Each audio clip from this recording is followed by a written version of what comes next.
ಅದು ಬೆಂಡೆಕಾಯಿ ಪಲ್ಯ ಹೆಂಗೋ ಡಿಫ್ರೆಂಟಾಗಿ ಮಾಡ್ತೀಯಲ್ಲ, ಅದು ಹೆಂಗೆ ವಾಯ್ಸ್ ಮೆಸೇಜ್ ಕಳಿಸು.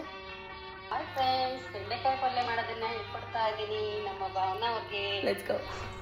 ಹಾಯ್ ಫ್ರೆಂಡ್ಸ್, ಬೆಂಡೆಕಾಯನ್ನು ಮೊದಲು ನೀರಿನಲ್ಲೇ ತೊಳೆದು ಬಟ್ಟೆಯಲ್ಲಿ ಒರೆಸಿಕೊಂಡು ಸಣ್ಣದಾಗಿ ಹೆಚ್ಚಿಕೊಂಡು ಅದನ್ನು ಹುರಿದುಕೊಳ್ಳಬೇಕು ಎಣ್ಣೆ ಹಾಕಿಬಿಟ್ಟು. ನಂತರ ಈರುಳ್ಳಿ ಟೊಮಾಟೊ ಅನ್ನು ಹೆಚ್ಚಿಕೊಳ್ಳಬೇಕು ಸಣ್ಣದಾಗಿ. ನಂತರ ಮಿಕ್ಸಿ ಜಾರಿಗೆ ಶುಂಠಿ, ಬೆಳ್ಳುಳ್ಳಿ, ಕೊತ್ತಂಬರಿ, ಹಸಿಮೆಣಸಿನಕಾಯಿಯನ್ನು ತರಿತರಿಯಾಗಿ ರುಬ್ಬಿಕೊಳ್ಳಿ. ಕೊಬ್ಬರಿ ಇದ್ರೆ ಹಾಕಿ, ಇಲ್ಲದಿದ್ರೆ ಸ್ಕಿಪ್ ಮಾಡ್ಕೊಳ್ಳಿ.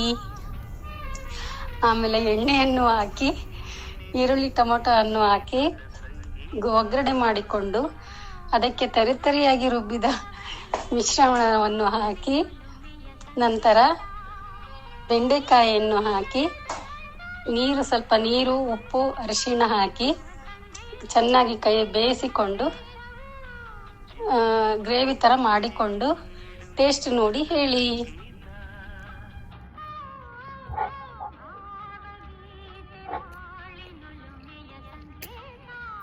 ಸಕ್ಕತ್ತಾಗಿದೆ.